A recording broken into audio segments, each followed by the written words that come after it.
Hi guys, welcome to my videos. So guys, today in this video, I'm going to walk you through how to apply for your Manipur Inner Line Permit.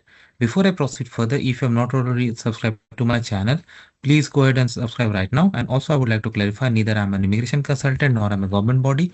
So in case you take anything out of this, you do it at your own risk. So this is an official travel document issued by the Manipur government to allow inward travel of an Indian citizen, okay, for a specific time period.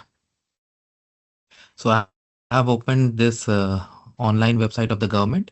Here under permit, you have multiple categories: Form A, Form B, C, and D. So if you're going as a tourist, okay, short term like 30 days, then you have to go for Form C. So I click on this. If you have already applied before, then you can reapply. Or if you have an Aadhaar, you can apply instantly with Aadhaar. All the details will be pulled. But you can also go for this new visitor if you're doing for the first time. Okay. So you put your name and then how you're gonna enter. You got parent name, date of birth, gender, ID proof. Okay.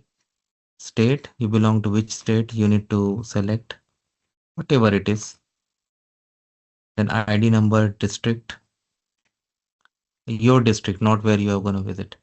Your email, your nearest police station, your village, tehsil, house, street, whatever. I mean your address, mobile number, how long you're gonna stay, date to date, okay, and where you're gonna stay, purpose of your visit, and provide details. But they have asked for others, but you can write also under for tourism also. Then you have to agree and you have to type the security code. You'll go to the next stage where it will ask you to pay for the fee. Okay. And then if all granted, you will all good to go. So that is how it works, guys. Let me know what you feel about it.